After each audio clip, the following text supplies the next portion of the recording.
Hey guys, this is SamAttack4427 here, and yeah, I guess believe it or not, I am here today with a very special video for all of you guys right about now. Not only pretty much giving out this normal introduction as normal, but I'm actually doing it entirely in costume right about now. So yeah, I guess right about now it's actually far different from what you could imagine, and yeah, I guess if anything, I figured that'll be a good way to, of course, kick off this video just fine. So yeah, I guess with that being said, let's go ahead and get this introduction for this video out of the way. Now, I bet all of you guys are wondering, wait a minute ago, why are you cosplaying as Ash Ketchum right about now, and what does this have to do with this video right about now? Well, I think I might as well go ahead and answer that question for 3 specific reasons.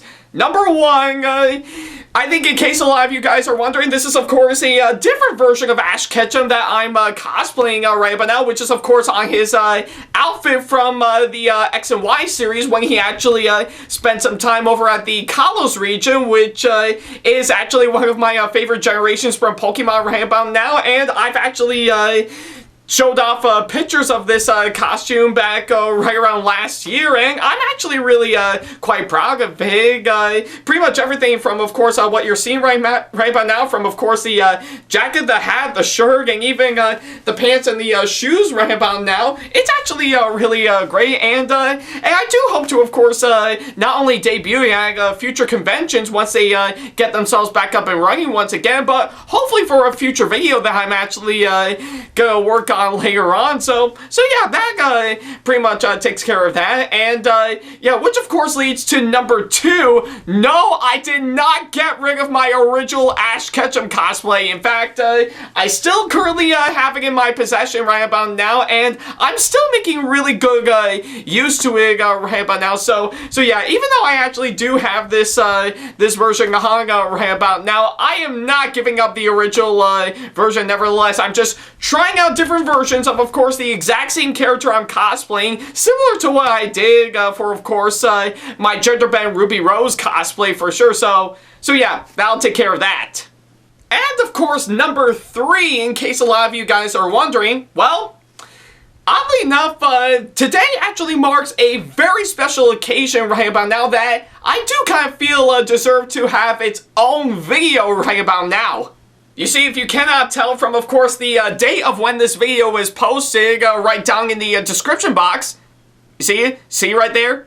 You read it? You read it? You read it? You got it? Good.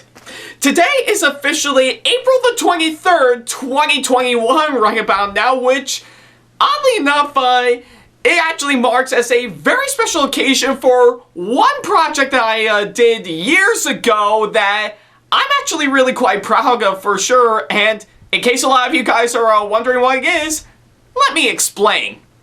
Now, back at right around this exact time frame right about now from, well, April the 23rd all the way until the 24th of 2016, which I do find it to be a massive coincidence when I really think about it. I made a big epic return to, of course, a simple little anime convention that you may or may not have heard of called Tora-Con, which was, of course, held at the Rochester Institute of Technology up at Rochester, New York from, well, April the 23rd all the way until the 24th of 2016, to which, in case a lot of you guys are wondering, or have, of course, been keeping up with some of my convention vlogs for quite some time, I actually did go there for sure, to which I find it to be a massive blast for sure. It was, of course, my second time actually going up to that convention, right? But now following up to the first time I actually went up there back in 2015, and I gotta say, the second time I actually went there was absolutely amazing for me because, let me tell you something, on top of me having a blast at that convention, it was, of course, a really busy one for sure.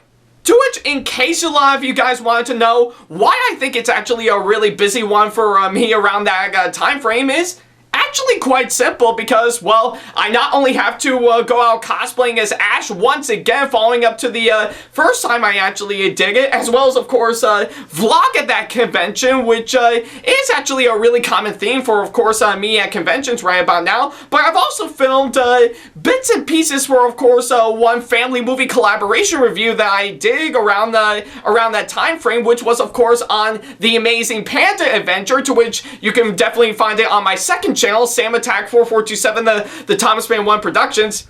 Holy crap, that's actually a really long name for sure, but moving on. I got the opportunity to host a panel at that convention, which was, of course, video gaming versus family flicking for sure, to which I've actually got in contact with, of course, one of my friends that have been working on this panel with me before that actually happened. And we are hoping to, of course, do a little revamped version of that sometime pretty soon, to which I'll be really excited for that, but we shall wait and see. And, of course, not to mention the crowning achievement of course, that entire weekend at that convention for sure, aside from, of course, the panel that I did on Sunday, but right around on Saturday beforehand, I got the opportunity to, of course, participate in their cosplay contest, mainly in the Skit division right about now. And that, believe it or not, is the subject of course, today's video right about now.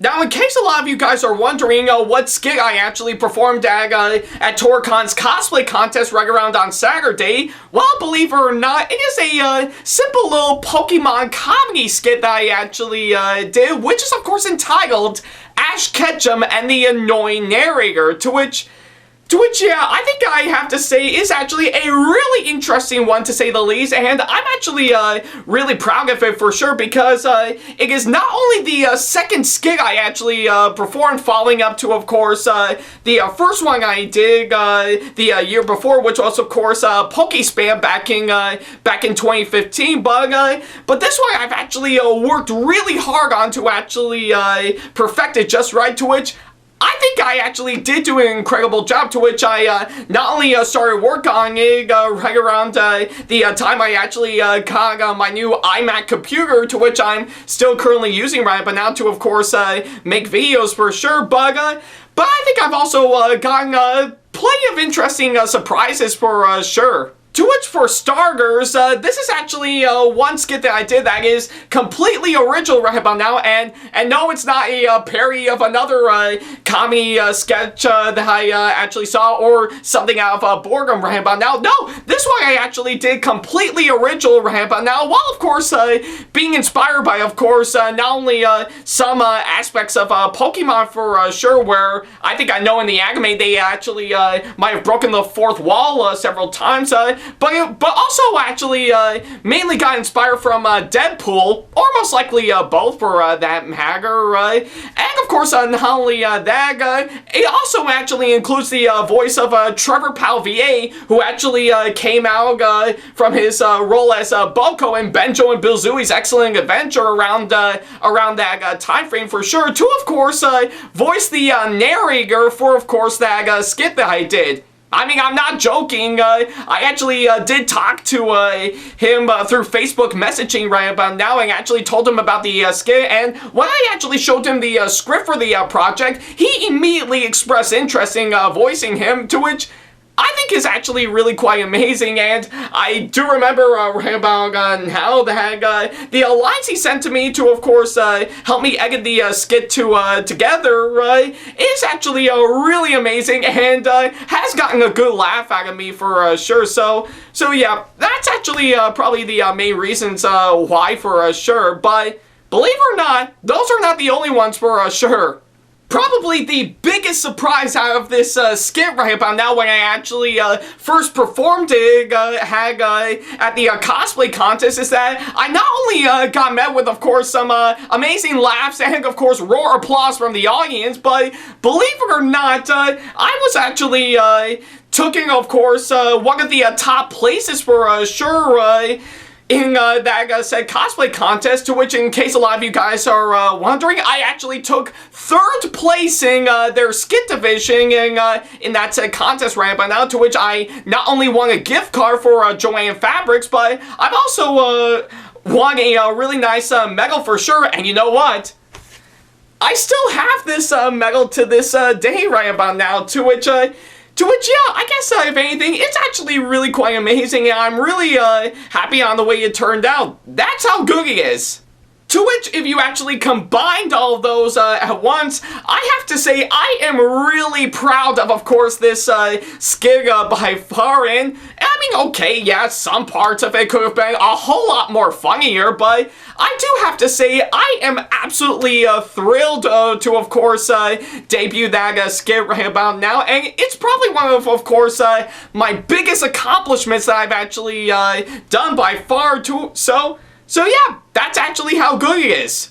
So I guess the only question remains, why am I bringing up this skit, you may ask? Well, I bring this up right about now because I figure I would probably do something a little special for once, because as you can clearly see, seeing of how today marks the official 5th anniversary when I actually debuted this skit at Tora-Con back in 2016, I figured to, of course, do something a little special for once. And what might that be that is being deemed as special, you may ask? Well, the answer is quite simple.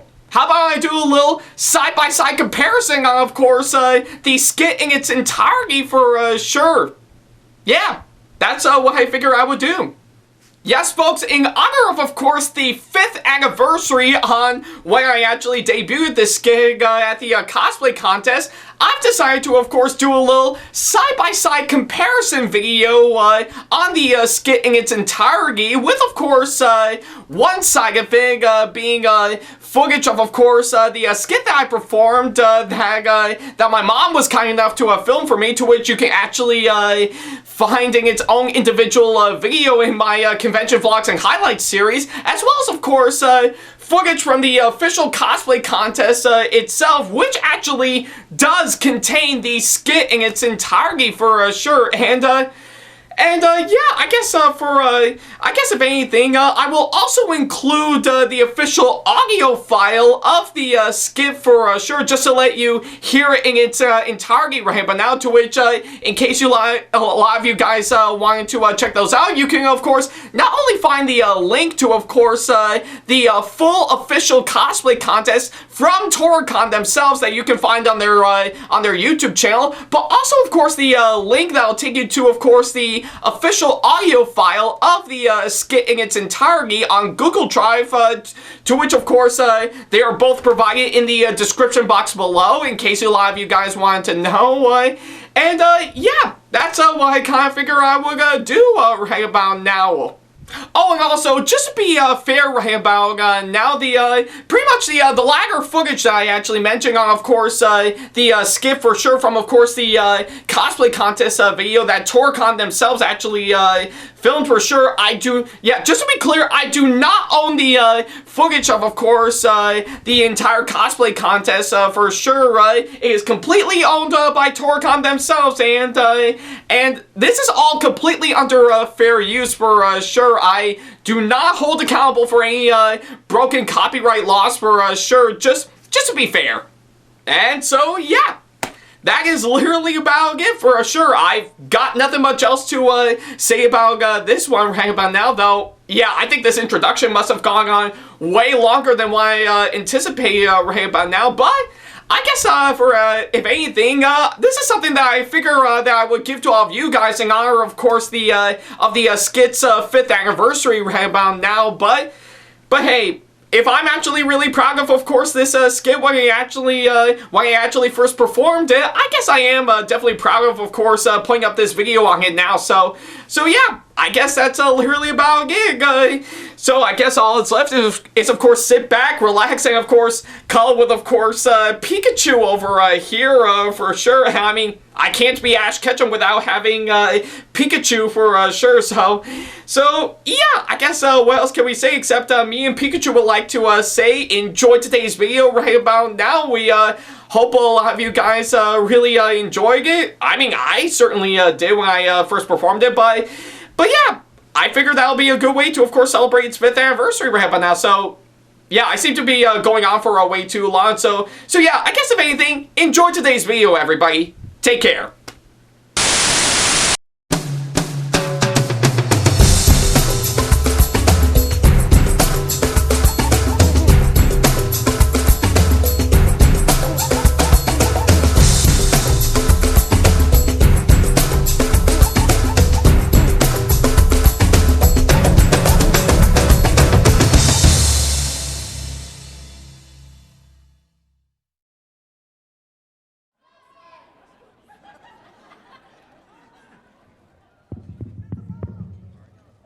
I broke it. Take it back, you glittering walking examples from Hot Topic and Spencer's Gifts. That's a lot of fun and very well coordinated. We're gonna go back, my friends. Back before Johto. Back before season 5. Back before Brock opened his eyes for the first time. Did they ever get around to that? I have no idea. I thought I'd just assume because he used a Zubat, he learned echolocation from it. Titties that way, I go talk to boobs. We're on, ladies and gentlemen. He is back from last year. Please welcome returning to the Tora-Con stage, Ash Ketchum.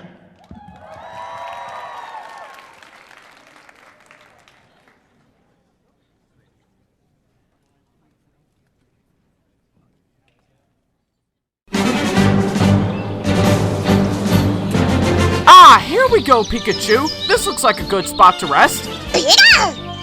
As Ash Ketchum continued on his journey to become a Pokemon Master, he and his partner Pikachu decided to stop and take a rest, because like every other stereotype, he's nothing but a lazy bum. Who called me a lazy bum? Was that you? No, not really. I was only joking. Oh, only joking, huh? Well, that doesn't sound like a joke to me. Are you trying to annoy me? No. Okay, maybe a little bit, but that doesn't serve as an excuse. Besides, you're just a little bratty trainer with a goofy smile. What? Hey, what's wrong with my smile? Alright, well don't bother us anymore, Mr. Narrator. I've got to take my lunch break. Oh, fine, Mr. Grumpy Trainer. Well, Pikachu, I guess the annoyance by the narrator is not going to stop my lunch break. Pikachu? Alright, time to chow down to some delicious rice balls. Ah! Huh?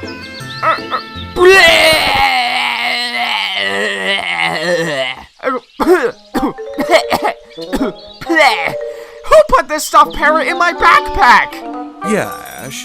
This is what happens when you don't play ball with a narrator. Yeah, well, thanks to you, my backpack is now filled with my own vomit, and I just cleaned it 2 days ago.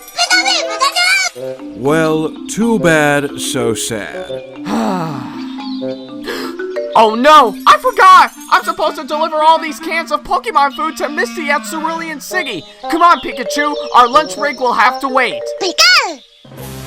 Besides, what could possibly go wrong? And so, Ash and Pikachu decided to drop whatever they were doing and rush off to... Hey, Mr. Narrator, would you please cut that out? I am getting pretty tired of what you are saying right now. And I swear, if I hear any more out of you one more time, I don't know what's gonna happen. Oh, sorry, Ash. I swear it'll never happen again. I promise. Are you sure? Yes, I'm sure.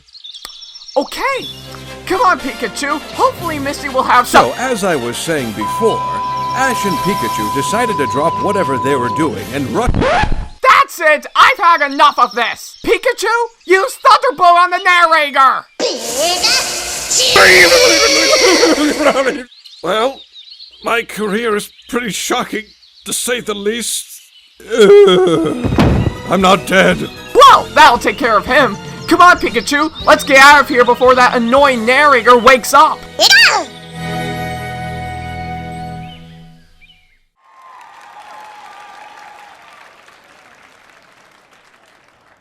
There's a first time for everything. First time you turn on that Game Boy. Now for the millennials, a Game Boy was first time you capture a Caterpie, first time you beat the attention deficit disorder you don't control when it happens and takes over. First time a Pokemon skit centers around a vomit joke. God bless America. That was a lot of fun. And so, Ash and Pikachu went backstage to receive their audience Our next skit is tremendous. It's another solo piece, and it is